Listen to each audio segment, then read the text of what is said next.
Hey guys, I wrote a book called How to Sell Anything Online, and it is all about the marketing strategies for small business owners and e-commerce owners.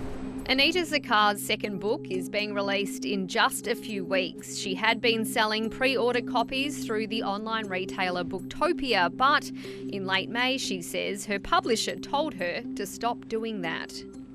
They said they have news through the grapevine that something's going wrong with Booktopia, and then lo and behold, a week later they said that they were going into voluntary administration, so my book wasn't going to be shipped by them to any of my customers.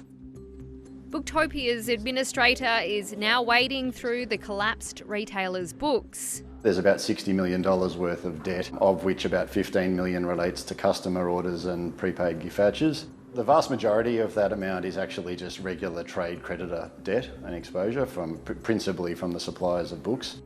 Jane Curry is one of the publishers who was impacted by Booktopia's collapse. It wasn't a surprise. We'd been fearing it and dreading it for most of last year. Founded 20 years ago as a family business, Booktopia grew significantly in recent years after an IPO, opening this spectacular Sydney facility. The company's book show it was $12 million in the red in the first half of this financial year, and warning of dwindling sales. I read the annual reports, the quarterly forecasts of Booktopia, because I clearly have a great vested interest in this, and it was a lot of things were promised that weren't necessarily going to be realistic. I think they were trying to do the right thing. They were trying to trade out of it. They'd made redundancies, which were widely known. Booktopia's executive chairman, Peter George, has now told the ABC the company was in discussions to raise capital just before it collapsed.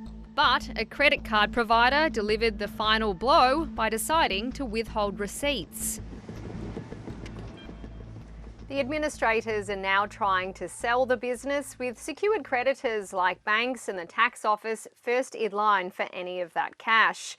Unsecured creditors like publishers or 150,000 people waiting on books are at the back of the queue when it comes to recovering money. There'll be some customers that have placed orders for books where the books may actually be in the warehouse. Those books, though, are assets of the company. They may also be books the subject of a retention claim from a supplier. Others are waiting on pre-orders that aren't even with Booktopia yet, like Anita Zakar's new book.